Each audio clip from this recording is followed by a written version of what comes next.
और दोस्तों मैं हरिंद्र आपका इंडिया एजुकेशन आपके यूट्यूब चैनल में स्वागत करता हूं। यहां पर हम आपके लिए पॉलिटी के टॉप 200 क्वेश्चन करा रहा है जो आपके एग्जाम के लिए इंपॉर्टेंट है।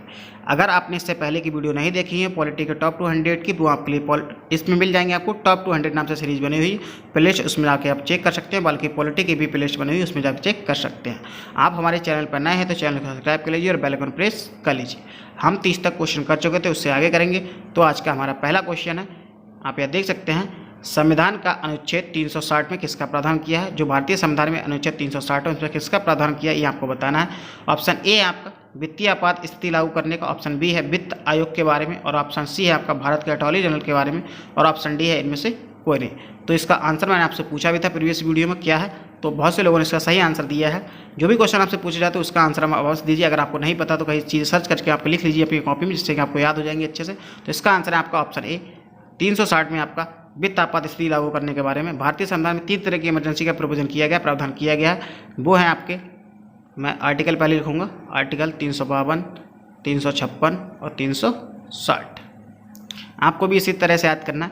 आर्टिकल 352 में आपकी नेशनल इमरजेंसी है, राष्ट्रीय आपातकाल है। 356 में आपकी स्टेट इमरजेंसी है, इसे हम राष्ट्रपति शासन करते हैं, राज्य में लगता है। और 360 में आपका ये है आपका फाइनेंशियल इमरजेंसी, जिसे कहते हैं वित्त आपात। तो ये आपका 3 तरह की इमरजेंसी हमारे संविधान में जो लगती हैं। वित्त जो आपकी फाइनेंशियल इमरजेंसी है या वित्त आपात है, ये आज तक नहीं लगा है। और ये आपको आर्टिकल सभी याद कर लेना है, 352, 356, 360 तीनों एक साथ याद कर लेंगे तो नहीं भूलेंगे। ये आप क्वेश्चन यहाँ से सबसे ज़्यादा बार पूछा जाता है, मोस्ट इंपॉर्टेंट है, तो यहाँ आप याद कर लीजिए। और आपका इसके लिए आपको 1 महीने के अंदर संसद के दोनों सदनों से अनुमोदन करना होता है। उसके बाद 6 महीने के बाद आपको हर 6 महीने में इसका अनुमोदन कराता है, और ये अनिश्चितकाल तक आपकी लगाई जा सकती है। इसका कोई मैक्सिमम समय नहीं दिया गया, लेकिन जो राष्ट्रपति शासन है उसका मैक्सिमम समय 3 साल दिया गया है। ये आप इसका मैक्सिमम समय आपको 3 साल दिया गया। 356 आपके लिए किसी राज्य में मैक्सिमम 3 साल तक लग सकता है, और हर 6 महीने बाद इसका भी अनुमोदन कराना होता है। तो हर 6 महीने बाद दोनों का अनुमोदन होता है। और आपका जो नेशनल इमरजेंसी है, जो आपका राष्ट्रीय आपातकाल है, 352 के तहत लगता है। इसके लिए विशेष बहुमत की आवश्यकता पड़ती है, और हटाने के लिए भी इसे साधारण बहुमत से संसद में आपका प्रस्ताव पारित कराना पड़ता है। और जो आपका राष्ट्रपति शासन लगता है उसके लिए साधारण बहुमत से लग जाता है, और राष्ट्रपति अपने आदेश के द्वारा इसे हटा सकता है। चलिए, इसमें आपके ऑप्शन भी दिख रहा है वित्त आयोग के बारे में। तो वित्त आयोग के लिए आपका अनुच्छेद है 280। 280 में आपका वित्त आयोग के बारे में बात की गई। ये 5 साल में आपका गठित होता है, और राष्ट्रपति इसकी गठन करता है। वित्त आयोग से संबंधित आपका आर्टिकल याद रखना है 280, कई बार पूछा गया एग्जाम में। तो सभी आर्टिकल मैं आपकी इसमें याद कराने की कोशिश करूंगा। अभी आपका 352, 356, 360 आपको याद हो गए होंगे। अटॉर्नी जनरल का आपका अनुच्छेद है 76 आपका। तो अटॉर्नी जनरल की बात की गई अनुच्छेद 76 में आपका, और अटॉर्नी जनरल को हिंदी में महान न्यायवादी भी कहते हैं। ये भारत सरकार के कानूनी सलाहकार होते हैं, जो आपके महान न्यायवादी है या अटॉर्नी जनरल है। तो ये क्वेश्चन हो गया हमारा। इसके बाद में इतनी इंपॉर्टेंट डिटेल आपको याद रखनी है। अगला क्वेश्चन है हमारा, लोकतांत्रिक विकेंद्रीकरण की योजना करने वाली समिति का क्या नाम है। तो इसका आपको नाम बताना है। 4 ऑप्शन दिए गए, महादेवन समिति, अशोक मेहता समिति, कोठारी समिति, बलवंतराय मेहता समिति। विकेंद्रीकरण का मतलब होता है डिसेंट्रलाइज। डिसेंट्रलाइज होता है केंद्रीकरण का अपोजिट है, आपकी सेंट्रलाइज का अपोजिट है आपका विकेंद्रीकरण, यानी डिसेंट्रलाइज है, चीज़ों को बिखेर देना है। एक जगह सत्ता किसी हाथ के एक हाथ में ना देगा। सेंट्रलाइज मतलब सत्ता को एक हाथ में कर देना, जबकि डिसेंट्रलाइज मतलब उसको बांट देना, अन्य लोगों के हाथ में भी उसका फैलाव हो। तो ये है मतलब विकेंद्रीकरण का। तो इसके लिए आपकी जो ऑप्शन डी आपका सही है। लोकतांत्रिक विकेंद्रीकरण की योजना थी वो आपका बलवंतराय मेहता समिति थी। और इसमें आपका पंचायती राज से संबंधित थी। आपकी पंचायती राज में सत्ता देखिए ग्रामीण क्षेत्रों तक आपकी पहुंची है। जो आपका सत्ता का था वो विकेंद्रीकरण था, डिसेंट्रलाइज था, ना कि सत्ता से सेंट्रल के हाथों में नहीं थी। तो इस तरह से आपका देख सकते हैं। तो ये आपका बलवंतराय मेहता समिति के पास आपका ऑप्शन डी सही है इसके। और अशोक मेहता समिति आपकी पंचायती राज से संबंधित थी। जब बलवंतराय मेहता समिति लागू हुई थी उससे कुछ जब उसको लागू किया गया तो उसके प्रावधान जो थे उससे कुछ कमियां निकल के आई। तो उसको कमियों को दूर करने के लिए फिर से आपकी अशोक मेहता समिति बनी थी। तो अशोक मेहता और आपकी बलवंतराय मेहता समिति पूछी जाती है किससे संबंधित, ये आपकी पंचायती राज सिस्टम से संबंधित थी। और आपकी कोठारी जो समिति है ये भी काफ़ी पूछी जाती है। इस कोठारी समिति की जो रिपोर्ट समझी उसके बाद ही आपकी राष्ट्रीय शिक्षा नीति आई थी। ये स्कूलों में शिक्षा के सुधार के लिए समिति बनाई गई थी। तो कोठारी समिति, ये आपकी तीनों समितियाँ इंपॉर्टेंट है, यहाँ से क्वेश्चन पूछे जाते हैं। ये किसके लिए सबसे ज़्यादा पूछा जाता है कि कौन सी समिति किसके लिए बनी थी। तो यहाँ पे याद कर लीजिए, कोठारी समिति स्कूल में शिक्षा सुधार के लिए बनी थी, और बलवंतराय अशोक मेहता समिति पंचायती राज में सुधार करने लगी। चलिए, अगला क्वेश्चन है, आप देख सकते हैं, के प्रावधान के अंतर्गत भारत सरकार द्वारा भारत रत्न, पद्म विभूषण आदि अलंकार प्रदान किए जाते हैं। अनुच्छेद 23, अनुच्छेद 20, अनुच्छेद 19, अनुच्छेद 18। तो इसका सही आंसर है आपका ऑप्शन डी। अनुच्छेद 18 के तहत भारत सरकार भारत रत्न, पद्म विभूषण या आपकी सैन्य उपाधियाँ प्रदान की जाती है। ये आपके आर्टिकल 18 है। आर्टिकल 18 में आपके सभी उपाधियों का अंत कर दिया गया, बाकी इन उपाधियों को छोड़कर। ये लास्ट वीडियो हम डिस्कस किए थे आपका आर्टिकल 18 के बारे में। आर्टिकल 19 के बारे में मैंने बताया आपको 6 तरह की स्वतंत्रता दी गई है। 19A में आपकी प्रेस की स्वतंत्रता, ये आपकी बोलने की स्वतंत्रता है। 19B में आपको बिना हथियारों के सभा करने की स्वतंत्रता है। 19C में मैंने बताया था आपके लिए 19C में, तो 19C में आपको अपना समूह बनाने की स्वतंत्रता थी। 19D में आपको देश में कहीं भी आपको आवागमन की स्वतंत्रता थी, घूमने की स्वतंत्रता थी 19D। और आगे आपका 19E था। 19E के तहत आपके लिए किसी भी भूभाग में बसने की स्वतंत्रता थी। 19F में आपके लिए संपत्ति का अधिकार था, जिसे 44वें संविधान संशोधन के तहत हटा दिया गया था, ये आपका। और 19G था, वो आपको किसी भी रोजगार अपनाने की स्वतंत्रता थी, आप स्वतंत्र थे। तो ये सभी स्वतंत्रताएं थी आपकी आर्टिकल 19 के तहत। मैंने आपको रिवीजन करा दिया है आपको अच्छे से, तो आर्टिकल 19 आप याद कर लीजिए। और आर्टिकल 20 में आपके जो 2 अपराध से थे उनके संबंध में आपको कुछ संरक्षण दिए गए हैं, जिसमें आपको 3 तरह की स्वतंत्रता दी गई है। सबसे पहला आपके लिए जो आपका आप अपने खिलाफ गवाही नहीं दे सकते, उसके खिलाफ कोई बात नहीं कर सकता। दूसरा है आपने जो आपके लिए अभी कोई आपने जुर्म किया है या आपने कुछ भी किया है, तो उसमें उस समय जो कानून बना है उसी के तहत आपको सज़ा दी जाएगी। और आपके लिए एक कानून के लिए हमेशा एक बार सज़ा दी जाएगी। सॉरी, एक जुर्म के लिए आपकी एक बार सज़ा दी जाएगी, आपको एक से अधिक बार उसके लिए सज़ा नहीं दी जाएगी। किसी भी आपके लिए जुर्म के लिए तो एक बार सज़ा दी जाएगी, एक से अधिक बार सज़ा नहीं जाएगी। ये 3 स्वतंत्रताएं आपके आर्टिकल 20 के अंतर्गत। तो ये भी आपकी इंपॉर्टेंट है। अगर डिटेल में पूछेगा ज़्यादा अंदर जाके तो इतना पूछ सकता है, नहीं तो आर्टिकल 20 किससे संबंधित है ये आपसे पूछ सकता है सिंपली। आर्टिकल 23 बताइए आप किससे संबंधित है। चलिए अगला क्वेश्चन है हमारा, राष्ट्रपति के त्याग पत्र की सूचना उपराष्ट्रपति किसको देता है। 4 ऑप्शन दिए, प्रधानमंत्री को, जनरल को, लोकसभा अध्यक्ष को, इनमें से कोई नहीं।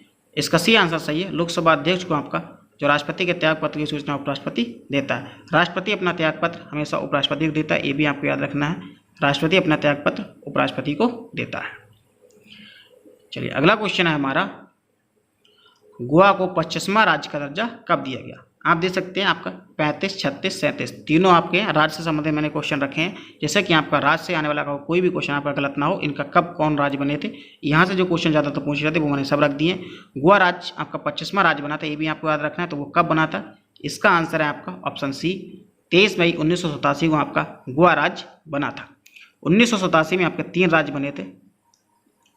1987 में आपका 3 राज्य बने थे, एक आपका गोवा हो गया, बाकी आपका मिजोरम, एक आपका गोवा होगा, मिजोरम, और एक आपका अरुणाचल प्रदेश हो गया। तो ये आपके 3 राज्य हो गए, मिजोरम, अरुणाचल प्रदेश और आपका गोवा। ये 3 राज्य आपके 1987 में बने थे। ये तीनों को आपको याद कर लेना है कि कौन कौन सा राज्य कब बना था। यहाँ से क्वेश्चन काफ़ी बार आपके एग्जाम में पूछा जाता है।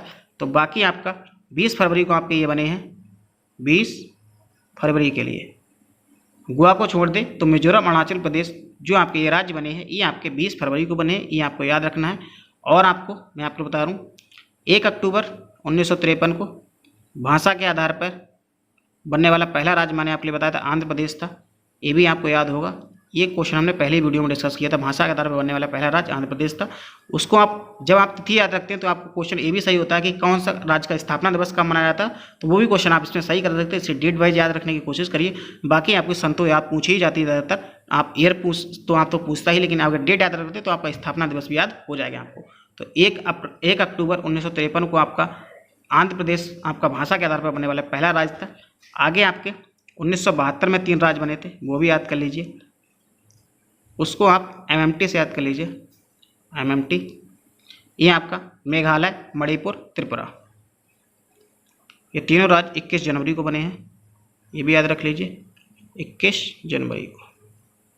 देख लीजिए, 3 ये हो गए, 3 वो हो गए, तो मैंने बता दिए। और आपके लिए इससे पहले मैं एक बार डिस्कस कर चुका हूँ, मैंने नहीं पता, पॉलिटी में किया, हिस्ट्री में किया है। जो 2000 में आपके राज्य बने थे 3 आपके, वो भी आपको याद रखना है। इनकी डेट है 1/9/15 आपका 1/9/15, ये नवंबर में है। तो इसमें भी आपके 3 राज्य बने थे, आपका उत्तराखंड बना था और आपका झारखंड बना था और छत्तीसगढ़ बना था। उत्तराखंड आपका 9 को बना है, 9 नवंबर को आपका उत्तराखंड बना था। झारखंड आपका 15 नवंबर को बना था और छत्तीसगढ़ आपका 1 नवंबर को बना था। तो 3 राज्य हो गए आपका, छत्तीसगढ़ हो गया आपका और दूसरा आपका उत्तराखंड हो गया, और 15 नवंबर को आपको बना है वो झारखंड हो गया। तो ये आपके 3 राज्य हो गए। इस तरह से 3 आपके 2000 में बने थे, 3 1987 में बने थे, 3 1972 में बने थे, और एक आपका जो मैंने अभी बताया था 1953 में भाषा के आधार पे। तो अभी हमने लगभग 10 राज्य आपके डिस्कस कर लिए, उनके डेट वाइज हैं, तो आप याद कर लीजिए, ये आपके पूछे जाते हैं यहाँ से क्वेश्चन सबसे ज़्यादा, तो याद कर लीजिए अच्छे से।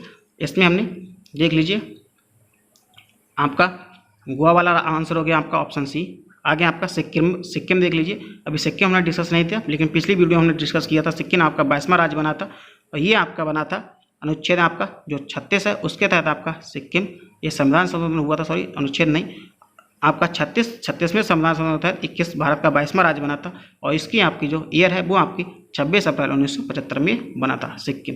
तो ये भी याद कर लीजिए आप। हिमाचल प्रदेश आपका, हिमाचल प्रदेश को आपको याद रखने के लिए आप क्या देख सकते हैं, हिमाचल प्रदेश आपका 25 जनवरी 1971 को आपका पूर्ण राज्य का दर्जा दिया गया है, तो ये भी आपको याद रखना है। ये आपका इंपॉर्टेंट सभी राज्यों से क्वेश्चन जो बनते थे वो यहाँ डिस्कस कर दिए, मैक्सिमम इससे बाहर आपका राज्य का क्वेश्चन नहीं जाएगा, आप सभी को याद कर लीजिए। बाकी हम डिस्कस कर चुके हैं 21 जनवरी 1972 के वाले भी सब। चलिए अगला क्वेश्चन है हमारा, भारत के प्रथम राष्ट्रपति कौन थे? 4 ऑप्शन दिए गए, doctor Rajendra Prasad, BN Rao, doctor Bhimrao Ambedkar, इनमें से कोई नहीं। तो ये बड़ा इजी क्वेश्चन है, आपको पता होगा। इसका सही आंसर है आपका ऑप्शन ए, भारत के प्रथम राष्ट्रपति डॉक्टर राजेंद्र प्रसाद थे, और राजेंद्र प्रसाद आपके संविधान सभा के अध्यक्ष भी थे। डॉक्टर भीमराव अम्बेडकर आपके प्रारूप समिति के अध्यक्ष थे, भीमराव अम्बेडकर आपके प्रारूप समिति के अध्यक्ष थे, और BN राव आपके संवैधानिक सलाहकार थे संविधान सभा के।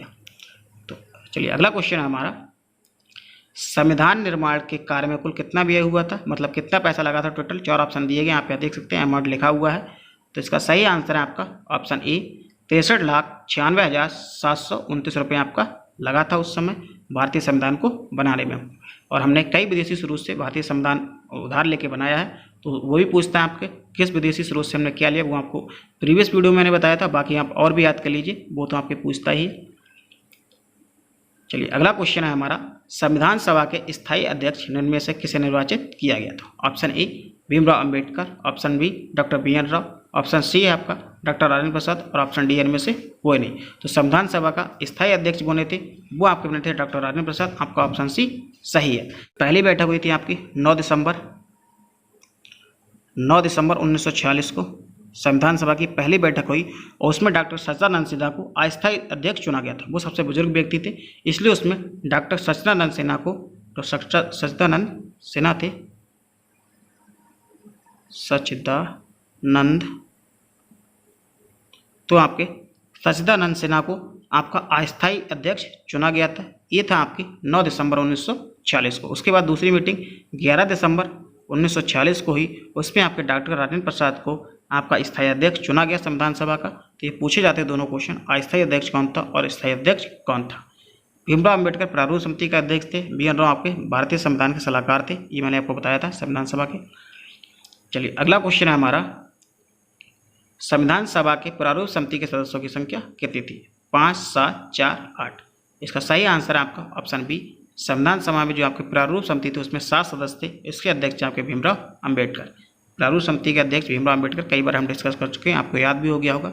इस पर मैंने एक वीडियो बनाया था, प्रारूप समिति के जितने भी सदस्य आप उनको याद कर सकते हैं, वो आपके देसी जीके ट्रिप में आपको मिल जाएगी, उसमें ट्रिक के साथ मैंने आपको बता दिया। तो आप देखना चाहते हैं तो आप उस प्ले लिस्ट में जाकर देख लीजिए, आपको वहाँ मिल जाएगी, याद कर लीजिए अच्छे से, क्योंकि कभी कभी पूछता नहीं तो आप सदस्य की कौन कौन से थे, ऑप्शन ये देगा कि प्रारूप समिति का कौन सा सदस्य नहीं था, तो उसको देख लीजिए, अच्छे से याद कर लीजिए, आपके लिए इंपॉर्टेंट भी रहेगा।